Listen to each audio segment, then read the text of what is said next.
You're listening to an Airwave Media Podcast.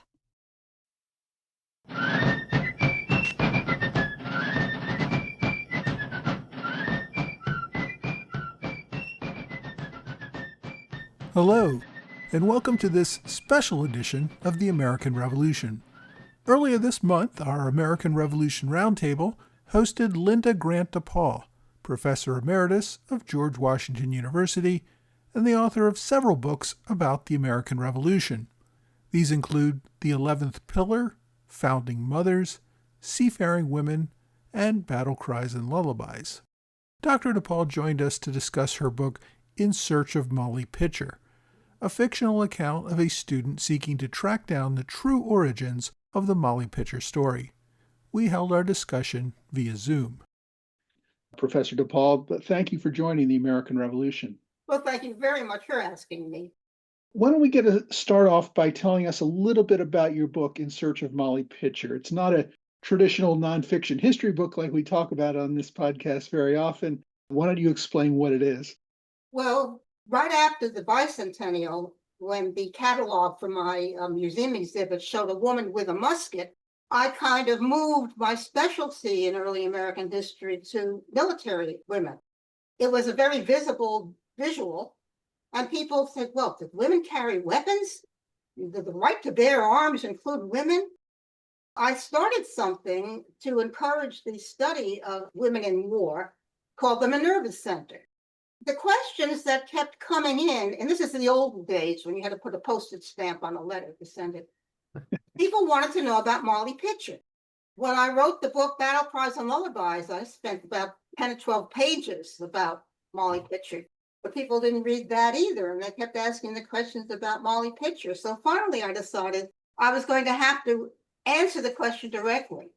But if I just wrote another scholarly article or even a scholarly book, it would be the same way as people's response to the other things. They didn't read them because there is something deep in the heart of all of us that resonates with Molly Pitcher. So I decided to take after a novel that had been very popular for a while. I think the author was Dorothy Tay. What happened was that, like in the Hitchcock film about the Rear Window, he's laid up, so she had to tell him stories. And I then got the idea into my head, well, I can do that too. If they won't read a history book, they read a storybook. So I start out, and the first line of the book is, the moment I read about the Rattletop Award in the Lindwood Weekly News, I said to myself, that's mine. And then we go on for about 160 pages, which is mostly dialogue. Then we come to the end. Oh, I don't want to give away the real surprise there. So I don't think I'll tell you more about the story of In Search of Molly Pitcher, except that you can get it at Amazon, or you'll probably get it at Abe Books at a discount. Yeah, I got mine on Amazon. That's and great. It's definitely worth reading. I can say that as somebody who's read it over and over and over again, longer than anybody else has. And if I could read it that many times, it's definitely worth rereading. Right. Yeah, it's essentially about a girl in grade school who's doing research on who Molly Pitcher is for a contest at school. And the teacher has told her she's going to do very badly on it, but she's very stubborn. So she's going to find this Molly Pitcher person with the help of her great grandpa, who was a retired private investigator. Right, and she goes much farther than any grade school student I ever knew did, but she does a very thorough and effective job in tracking down who this person is. But she almost gets called out for cheating at the end. Yes, well, that often happens when kids overperform. The adults get suspicious, I guess. But a big part of the book was trying to explain good ways and bad ways of doing research, ways of finding better or worse sources for things, trying to help people understand how to do historical research. And I felt her pain a great deal just thinking about especially a lot of the genealogical research that I've done with my own family. You find things that are written down in a record and they seem perfectly straightforward. Such and such was born on this day to these parents and this time. And you later find out it was completely wrong. Either it's the wrong person, or somebody just wrote down the date wrong, or somebody wrote down their age wrong on the census record, all sorts of frustrations that you come across when trying to do research into anyone in the distant past. So what did you hope to accomplish? Was this more helping to people understand the myth of Molly Pitcher and where she came from, the possible actual human beings that she was based on? Or were you more interested in just talking about the research aspects of things? Well, it was combined, it was the research aspect. But unless I fell in love with Molly Pitcher the same way Peggy McAllister was, I wouldn't have the patience to write the book. So I had to generate some emotion about this, and it did get wrapped around Molly Pitcher. Oh, one of the things that I found, which I couldn't put in the book because it was very, very early age of internet, was somebody got on one of these chat groups about Mary Hayes, said she didn't know how she got on that page because she'd been looking for Pocahontas. Things like that happen too. Yeah, well, I mean, I think this does an interesting job of explaining a lot of the confusion that exists, especially in early history when there wasn't a lot of ways to fact check things as easily, or people didn't have as much access to primary resources as we sometimes do today. And we see that a lot of times, we'll read the same story in 20 different books with different authorities, all telling you the exact same thing. And we end up tracing that all back to some guy who randomly made up the fact 180 years ago in a book and was absolutely Everybody copied from him. Yeah, right. Everybody copied from the same wrong source. So that's always a common or very possible pitfall in any sort of research. Oh, let me ask maybe what's a very rude question, because maybe it's true. Did you actually get to read my book? I did read it. Because you're one of a very, very, very select little group. I mean, not that the book didn't sell, but that most of the time I've been talking to people, particularly members of the DAR, who are going to be involved in this project that I'm doing. And, Yeah. and they're all very excited, but none of them's read the book. All they've really heard is me saying what a great book it is. It was almost a relief for me. I usually pick up these 600-page tomes. I got through this one in about 5 hours. It was not too bad. And you had pictures going through your head while you were reading it. Yes, You live in southern New Jersey, is that correct? I do. Does Lindwood remind you of any place? I was trying to picture where that was. Is that up in North Jersey? Oh, it's close enough that she and her great gramps go across the river to Philadelphia to do the Christmas shopping. I know Lindenwold. I'm not familiar with Linwood, no. Well, I made up Lindwood. I didn't want to Oh, it's slander made up. any real town. All But right. she could have been there when George Washington crossed the Delaware. Okay. I mean, it sounds like a familiar area. I mean, South Jersey, you're near a lot of interesting American Revolution spots. She goes to Carlisle and Valley Mhm. Forge in her search for information and stuff like that. One thing I was kind of curious about, this book was written almost 20 years ago now. Would you have written it differently today because we have so much more ways of doing computer and internet research that we don't necessarily rely on books and visiting locations and things the way people did in earlier times? Well, I couldn't move it to the present day because history as it was once known was already a little suspect as being fictionalized, but now it's clear. You make up the facts as you go along and then you AI to show you have evidence for them. So I couldn't re-time the book. It had to happen before the end of the last century. And it did give me a chance to do things with the old fashioned technology. It would just be boring now. So what did you do? Well, I Googled it. In fact, I tell younger people today what it was like when I was in school. And if you were doing research, you had to get a book through interlibrary loan. Well, first of all, you had to get the title of the book. Yeah. And sometimes the footnote that you got it from was an error. So you should have trouble finding the book. And then, of course, you had to fill out the correct form and it would be passed along. And how long did it take the internet actually to come and bring you the book? And every step of the way, you have a chance for drama. And life just doesn't have that kind of thrill anymore. That's true. I interviewed, I think it was Nathaniel Philbrick, who wrote Travels with George a few years ago. The basic premise of his book was visiting various sites that were related to the historical events he was talking about. He said that was very important, that you'll get so much more from that than you'll get from any kind of internet search you can do, because you meet local people and you have access to local sources that are not online that can tell you so much more about a local event or something that happened. And there are a lot of people who will tell you that when they go to battlefields, they feel ghosts. You know, if there is such a thing as an afterlife and ghosts want to have their story remembered, that's the good place to go. Go to a battlefield and find a really dedicated scholar about the American Revolution and tell them the really secret plans of George Washington.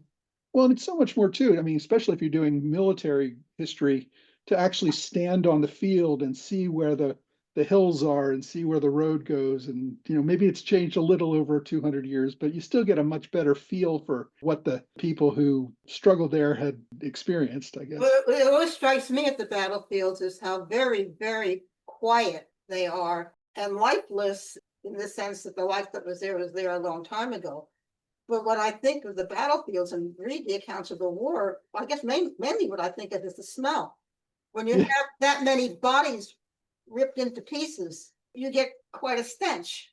Yeah, I could imagine. It must have been pretty horrific, especially a couple days after. And when they were burying bodies back in those days, they didn't have power tools. Yeah, I saw some artifacts at one battlefield where they had bayonets that fit on guns that were bent sideways. And they told me the reason for that was they would just pack the bayonet into the body so they could drag it over to the grave. And it left an impact on me anyway. The very personal nature of burial and what people had to go through to clean up battlefields was a truly horrific experience. And you wonder, since humans were created intelligent and supposed to be, why we're still doing that.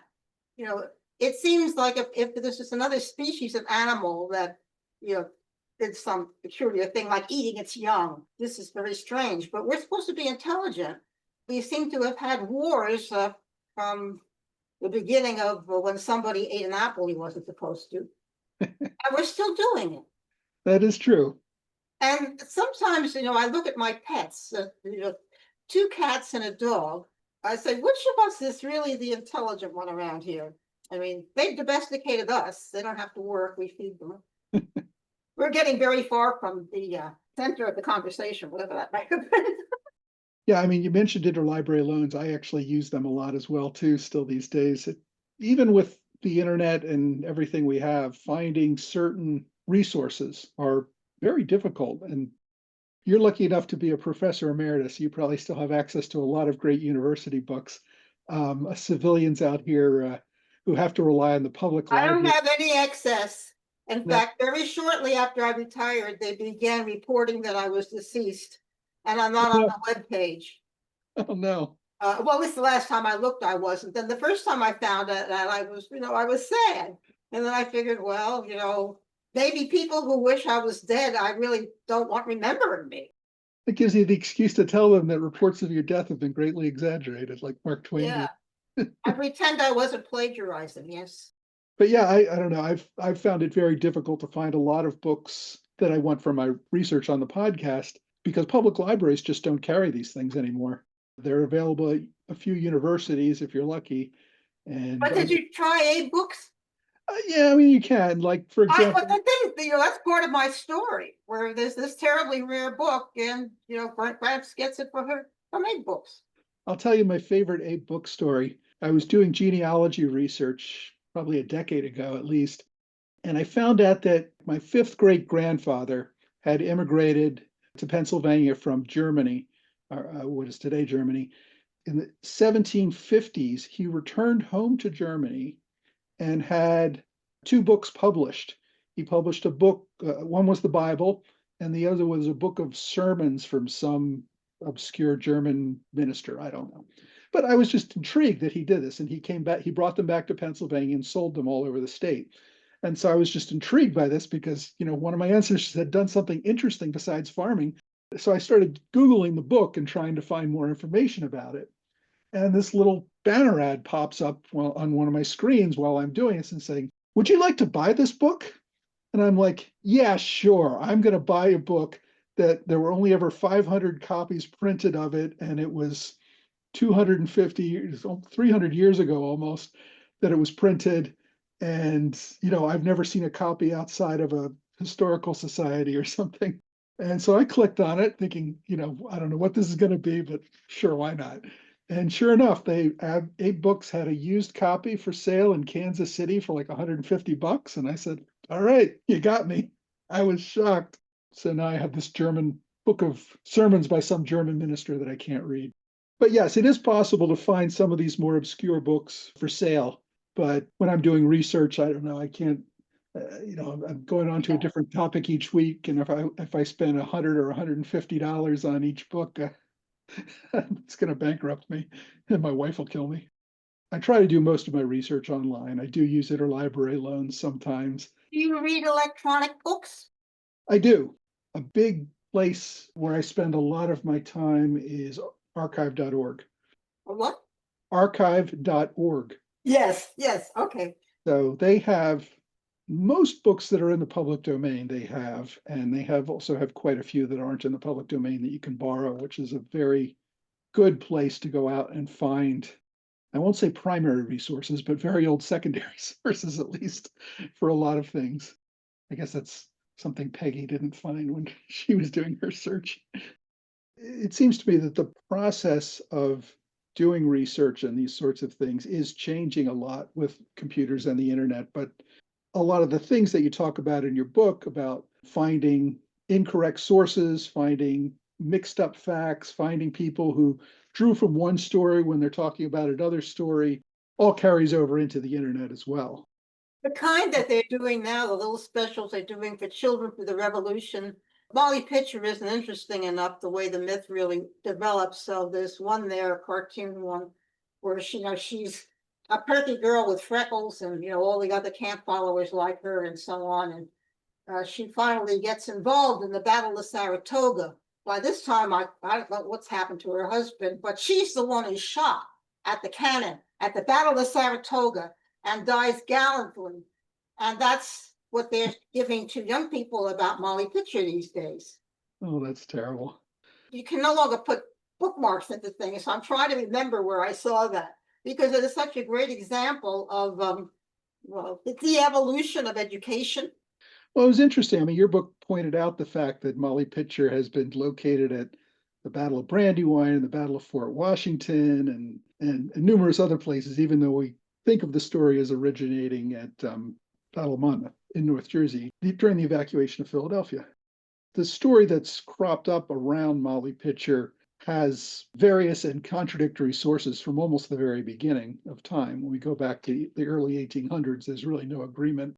And in fact, I guess you point out that the name Molly Pitcher doesn't even show up anywhere until the Currier and Ives drawing from 1848, by which time everybody who may have actually known her was probably dead.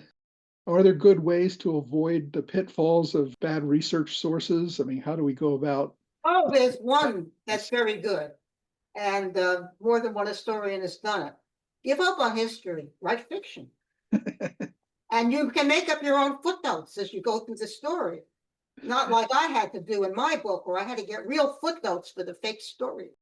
Well, historical fiction is, I think, an interesting medium because it does make the story of our past come alive. And if you stay generally true to the facts and fill in some interesting details along the way, but still staying What do you think of the musical Hamilton? Well, yeah, I mean, you're right. That's something that tells a great story. It's obviously based on a lot of truth, but it takes liberties to make itself entertaining.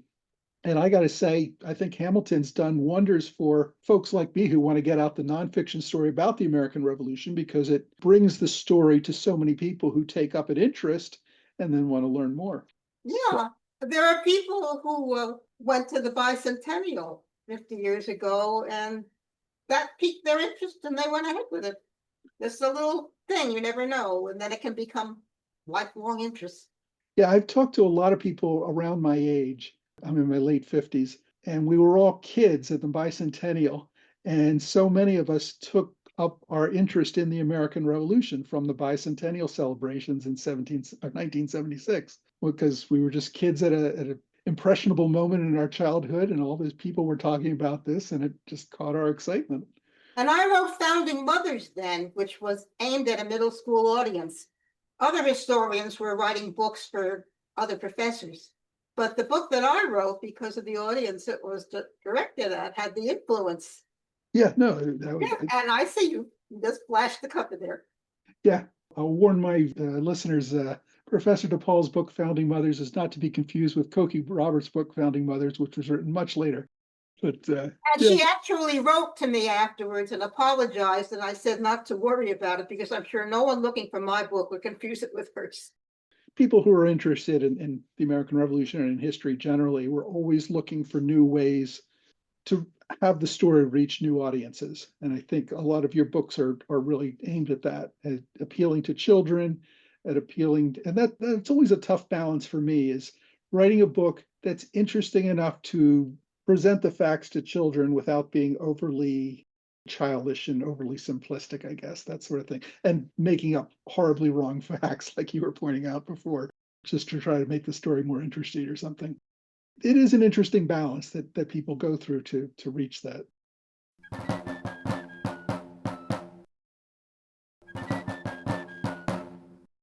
You say you're working on a audio version of the book now. Why don't you tell us all a little about that?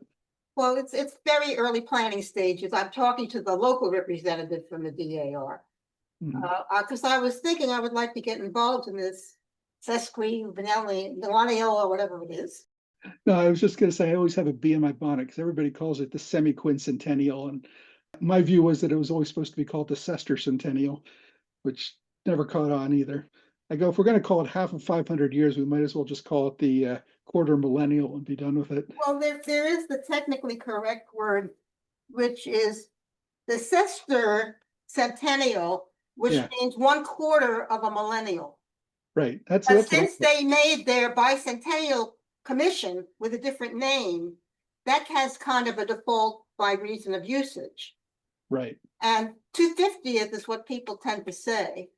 Yeah, I've been going with the So it may end up with another name, or our generation having a propensity for giving fancy names to things. So supercalifragilisticexpialidocious. Yeah, Anyway, I forgot what I was about to try to answer the question about. I apologize. I cut you off with my silly little fight about that. Oh, you were talking about your audiobook and plans for the Oh, yeah. semi-quincentennial. So I've had the original contact with the DAR, and my vision is, my great dream is, to have a voice playing Peggy McAllister as the person who is the main narrator, but with other voices coming in, the videos being strictly historically accurate. And my dream is to have Margaret O'Brien play the lead role. Margaret O'Brien is 3 years older than I am, but she still occasionally takes jobs. She is a member of the DAR. She has an ancestry record. And although she probably wouldn't look very much like a 12-year-old girl, I'm sure being an actress, she could play the voice of a 12-year-old girl. Hmm. Once we know that Margaret O'Brien is playing the lead in this forthcoming, whatever they call it, podcast, I'm sure there won't be any problem finding hitherto undiscovered actors and actresses who would like to play the roles of people like Mr. Pettibone or Great Gramps or Miss Gelstein, not to forget Mrs. Spinner. So then I have my cast, and there doesn't seem to be anything terribly difficult about the technology. I couldn't do it, but young people, they pick it up as easily as a telephone. They think it's a very natural kind of thing. So at the moment, I am hoping at the conclusion of this broadcast that you will give me a link so I can send it to my local contact with the DAR so she can see how wonderfully I presented the idea to this international audience. Okay, well, we can certainly do that. And before I open this up to other people's questions, I have one question which is absolutely off topic, but one that I hope you'll have an answer to for me. The podcast episode that I released this last Sunday had to do with the ratification of the Constitution in New York State. And I know I you're couldn't find that link. I wanted to hear it. I couldn't find the link. okay, I'll send that to you. Please do. It was a topic of particular interest to me. Well, that's actually the whole reason we're talking tonight is because I found your book on the topic while I was doing research for this thing, and I reached out to you and I said, "Hey." But one thing that came up in the research was the identity of Cato, which apparently other historians have disagreed with your view on that. That you said it was Yates, and a lot of other people said it was Governor Clinton. And I was curious if you had any, since you wrote that so many years ago, have you had any thoughts or changed ideas on that? Or I am sure if I could do time travel and go back into the body I had then, that I would remember it perfectly. okay, But not being so equipped. Um, and I really kind of wonder about myself with what intensity I pursued the answer to that question. well, to be fair, you said it might have been Yates. You weren't sure about it at the time, but other people have said it. Well, my certainty, I don't know how anybody could become more certain unless they discovered more documents or time travel. Right. No, that's obviously got to be a guess unless somebody, finds some sort of smoking gun like the original document in someone else's handwriting and personal papers or Which something. might be forged by AI. Yeah, well, probably these days, yeah. But yeah, no, I just thought that was an interesting debate that we still don't know the answer for sure as to who a lot of these people are.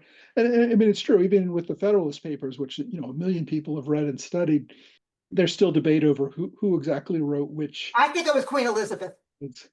There you go. Must have been that. Does anybody have any questions for Professor DePauw? Tommy, you had one in the texts. If you want to ask her, I'll ask it for you. That was just a silly comment. It wasn't even a question. I just got a chuckle out of Mount Magical Godmother as the guest's name in Zoom. Oh no, I wasn't. Yeah, no. So Tommy Thompson asked. Oh, my You bad. would like My to bad. know the origin of that. Is that the question? Well, sure, why not? Yeah, well, of course, well, I'm sure that it did scream in everybody's face because people who don't know me would get there.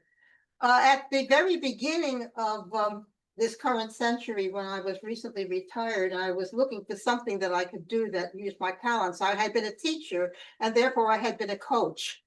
So I was learning how to be a life coach, which is really being a grandmother, but you get psychological things after your name and so on to do that. So when I was trying to think of what it would be, I did the way I usually get titles. I just write down as many things as I can think of until something that I like comes up, which is how I named Battle Cries and Lullabies, for instance. Magical Godmother has a good pace to it. It's not the same as a fairy godmother. A fairy godmother is not a living creature. And then any technology sufficiently advanced can pass for magic. Well, at that time, I was learning to use a computer, so I was pretty technologically advanced. I then realized the only thing you have to do to have a business is to print up some checks and business cards. So I did that. Oh, I never really got the business of Magical Godmother going, but it was a very good screen name. That works. Tommy Thompson had asked a question in the comments. How many people are considered to be Molly Pitcher? That's one of those dividing by infinity questions. There's certain mathematical operations you cannot perform. Right. I guess we talked about Mary Ludwig Hayes and Margaret Corbin and Pocahontas. yeah, well, you bring that up in your book. Some people are just way off. You said there was a mall pitcher in Massachusetts who had absolutely nothing to do with the character we know of in the battlefield, but people were bringing up her, a number of others. Well, I guess I can't do that, but if we could go through my book and find out how many are named, then we would have a definitive answer that could be footnoted to that book. Yeah. But I haven't counted how many came up, but what was it? Dirty Kate was one of them. Yeah. Yeah, there were a few in there. And I guess the point made in the book was that elements from various real people probably got pulled into the myth of Molly Pitcher. And so she may end up being a composite of several people. There may not be one person who really is the Molly Pitcher. Yeah. So it's really hard to say. But many saints were conflated. If you look at histories of the saints, there are many of the stories of several people got conflated. into Right. a character. And then that's the interesting thing, is that we don't know exactly, what has come out to be the truth, or the conventional understanding of any of these stories. Some of it's true, some of it may have been made up entirely, some of it may be pulled from various stories and put together into a more coherent story. We often talk about George Washington cutting down the cherry tree, which is often thought to be pure fiction, but who the author Parson Weems says he drew from a family member of George Washington's, who told him this story and thought it was perfectly real. So, we never know what the real Was truth Throwing the was. Silver Dollar Over the Potomac, same book. Uh, I'm not sure. Might have been, Mm. but yeah, Parson Weems, who he had a reputation for stretching the truth a lot. So most people have said that this is probably fiction. And I kind of feel his pain too, because when I'm writing an episode for the American Revolution podcast and I come across a really good story and I can't guarantee that it really is true, I But still you can want to. guarantee that somebody told it before you, and that makes it a source. Yeah. Well, that's what I often do, is I tell people I can't guarantee, I'm a little questionable on the source of this story. It may not be entirely right, but I got to tell it to you anyway, because it's just such an interesting story. There's also the interesting problem of perspective. You have a bunch of people gathered around when there's an accident in the street. Every single one of those people can be telling the truth, and they've each seen something different. Yeah, and it may be honest disagreements, or there may be There's a genuine. difference of perspective, which is a reality. But like I'll tell you, I did a lot of reading about the court martial of Charles Lee after the Battle of Monmouth, and different sides on that story told very different accounts of what happened, and they were all standing there watching the same thing unfold, and they all still told very different stories. So yeah, perspective matters, and it doesn't mean it's not. What was that old movie called Rush Moon or something? Which is a murder that's observed by a number of different characters. It's about 1940. It's a very old movie. And each of the characters tells what happened, one of whom is the corpse. Well, that sounds like an interesting one. I haven't heard of that. I'll have to check that out. Mary asks about the evolving story of Joshua Huddy. Yeah, that's the interesting thing too. There seems like there's two kinds of historical figures. There's those that are just extremely well known. Everybody knows George Washington, everybody knows Thomas Jefferson, everybody knows Benjamin Franklin. And there's different stories about all of them, but they're all coming from known sources. And then there's these people who are not very well known. They may be people like Joshua Huddy. They may be people, like Margaret Corman or Jemima Warner, people like that. What about preserved fish? What's that?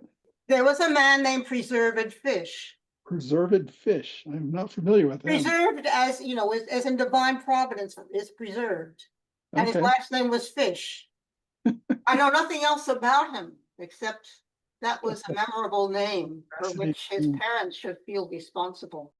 What I always found interesting was Return Jonathan Meigs. But yeah, I mean, these people that are not well-known figures from history, but there is some information about them, and different people develop different stories, and the story changes over time as more people do find out more information about them, that sort of thing.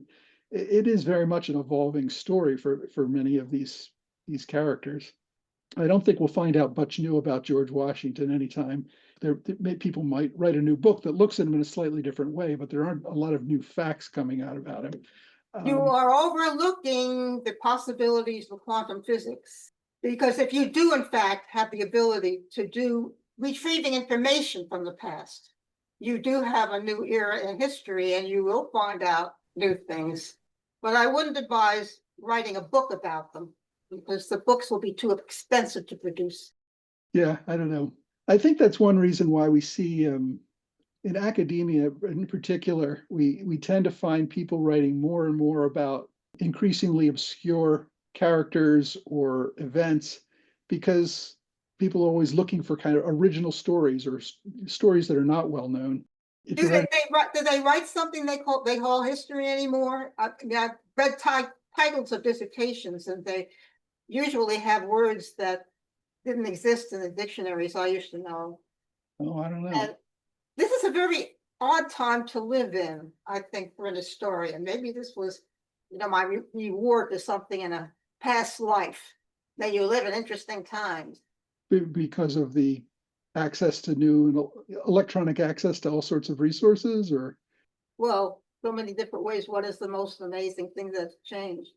But I do think that the possibilities of quantum uses of time, thinking as an historian, this has always been the problem. Well, we kind of took for granted we couldn't go into the future, and that's still open. That would spoil the story, though. But the idea of going back, and you can't change anything. It's just like you were watching a film or something, but it's information packaged in interesting electronic ways. It's certainly, yeah, I think that would be every historian's dream, to go back to the original time of the event that they were writing about and actually see and hear what was happening. There was a science fiction story written about somebody going back to hear the Lincoln Douglas debates, to get the accurate transcription, and the description that the writer used was so vivid that it really made you feel like how dusty it was, and how the poop from the horses smelled, the way a good writer will. And it gave the illusion of having done the time travel, simply because the writer was doing this hallucinogenic ability of words, which they've had from the beginning. They can make you see things that aren't there. Does anybody else have any questions for our guest? So I have two questions. First would be, how'd you end up at Swarthmore? Just out of curiosity.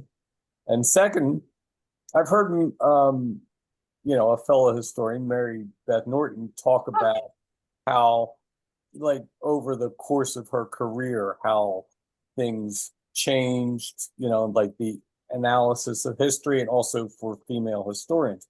And I just thought maybe you could give us your thoughts, since you also have been at it for a long time. Well, you want the first question? Yeah. Well, the first question, how did I end up at Swarthmore? I ended up at Swarthmore by a story. I was up in the children's section looking at books, and when I'd seen all the books there, I went wandering around to other parts of the library, which was storage books. And they had all the books from World War II there that they didn't want to throw out. And there were books about the Trans-Siberian Railroad and other pro-Russian books. I just thought it was another nice picture book, so I took it downstairs, and I got into trouble. And I got interrogated, and they wanted to know who I was for in the coming election. And I said the truth. I like Ike, which everybody did. And after that, I didn't go back upstairs anymore. I stayed in the adult section downstairs. One day, librarian was talking to a man who came in. We were in Leonia, New Jersey. He was saying, that I should go to Swarthmore, a small liberal arts college. I didn't want to do that. I wanted to go to what I thought was Harvard, which was really Radcliffe. But I ended up at Swarthmore because I did apply to Radcliffe and was waitlisted. And I was taken right away at Swarthmore.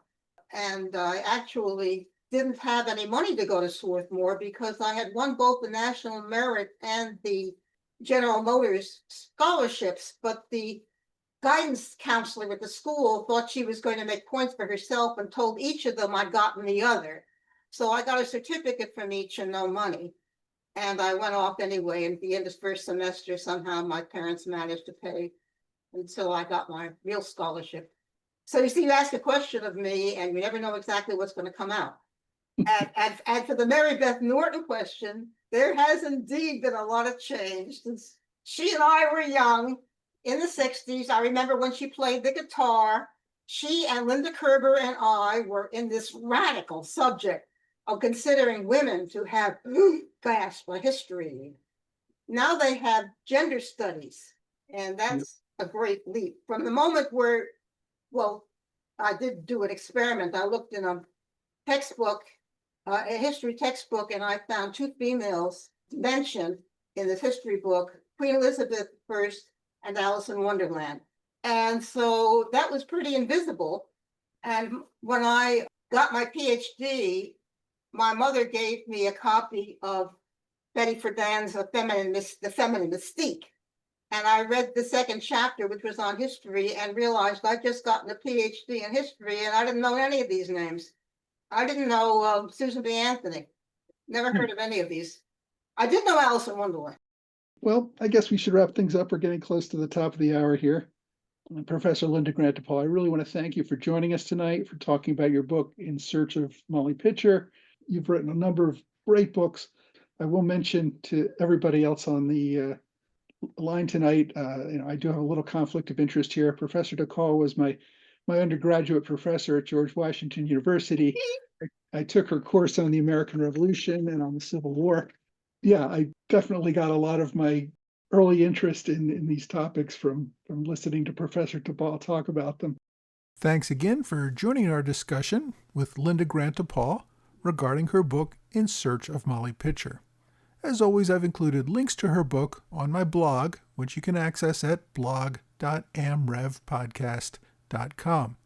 If you'd like to join us at future events to participate live and ask questions, please either sign up for the American Revolution podcast mailing list or join as a member on Patreon. Again, there are links to both on my blog at blog.amrevpodcast.com.